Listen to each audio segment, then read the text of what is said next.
હમણાં મોટા ભાઈ ત્રાહ ટાટિયા નાખે છે. કેમ ભાઈ હમણાં તારે મોટા ભાઈ હારે બગડી ગયું લાગે છે? મોટો ભાઈ હમણાં એના રંગ બતાડવા માંડ્યો છે. કેમ હું છું? તારો ભાઈ તો સારો માણસ છે. હવે એ બધા શેટાથી હારા લાગે. કોક દી એને વહીવટ કરો તો ખબર પડે. હવે ઈ એક નંબરનો મીંઠો માણસ છે. ઇન્દ્રી બળી ગઈ પણ હજી વળ જ જતો.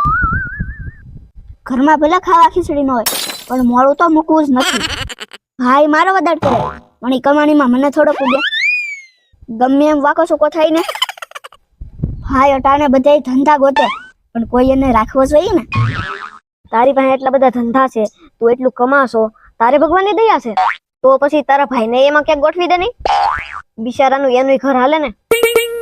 નહીં હો ભાઈ, ધંધામાં ઘરના ન પોહાય. હવે ઈ રોજ નો છે. હવે એને આપણેથી કાંક કહેવાય જાય તો પાછો વળ સડી જાય. એવું લાગે તો એને 2-5 હજાર રૂપિયા દઈ દેવાય. પણ આ રોજનું લપ ન કરાય. બાકી હું ધારું તો એને ગમે ના ધંધે લગાડી દે. પણ ઈ પડોજન કોણ કરે? હવે તને ભગવાને એટલું બધું આપ્યું છે તો તારો ભાઈ બીજાની ત્યાં ટિફિન લઈને જાય એ સારું લાગે? ઈ જ લાગલો છે. બીજાની ત્યાં જાય તો એને ખબર પડે કે કેમ પૈસો બને. અને જ્યાં જાય છે ન્યાય થોડો હરખું કામ કરે છે. 2-3 દી રજા પડીને બેઠો હોય. પણ ભાઈ એ મોટો છે, બધે વરે ખરે વ્યવહારિક કામમાં એને જવું પડે. તારે તો ઈ કઈ છે નહીં. એવું હું હોય એને કામ કરવામાં હાલ આવે. હવે તારી પાસે 2 પૈસા થઈ જશે તું ઊંચો ઉડવા માંડ્યો છો, પણ તારા ભાઈનો ગણ કઈ ભૂલી ન જવાય. એનો હું ગણ છે હું ન ભૂલું. અમે કઈ વિદેશમાં નથી રહેતા, અમે બધું જોયું છે. મને ખબર છે ભાઈ કે તું નાનો હતો ને ત્યારથી તારા ભાઈએ એના કાંડાની કમાણીથી તને ભણાવી ગણાવીને લાયક બનાવ્યો. અને તું તો વરી પણ ઠેકડો મારીને નીકળી ગયો. તું આજ એટલું કમાશો પણ એ બધું તારા ભાઈના હિસાબે. હા તે ભાઈને મારી કમાણી ખાવી છે, કઈ એમને નથી ભણાવ્યો. પણ હું કઈ ખાવાનું આવું. હા તમે ઈ જ કરશો. ઓલી એક કહેવત છે ને, વેત જેટલી જમીન માટે હગો ભાઈ સરવાળો કરે, પછી ઈ મકાનમાં ચકલી બિચારી હું જોઈને માળો કરે. પણ ભાઈ તારો હગો ભાઈ છે અને ભાઈને ભાઈની જરૂર પડે હો. હવે મારે એની કાંઈ જરૂર નથી. આપણી પાસે પૈસા છે, આબરૂ છે, સમાજમાં મોટી ઓળખાણ છે.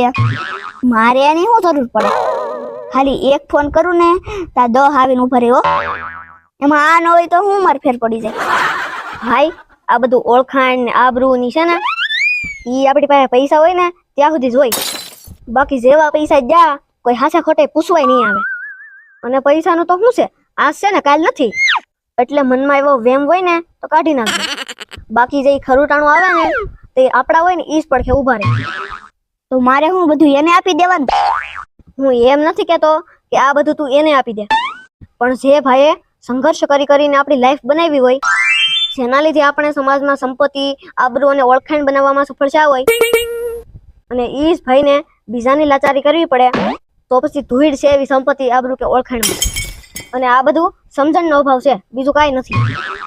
અને એક વાત યાદ રાખજે ભાઈ, ગમે એવી પરિસ્થિતિમાં જીતવા માટે આપણા ભાઈઓ ભેળા જોઈએ.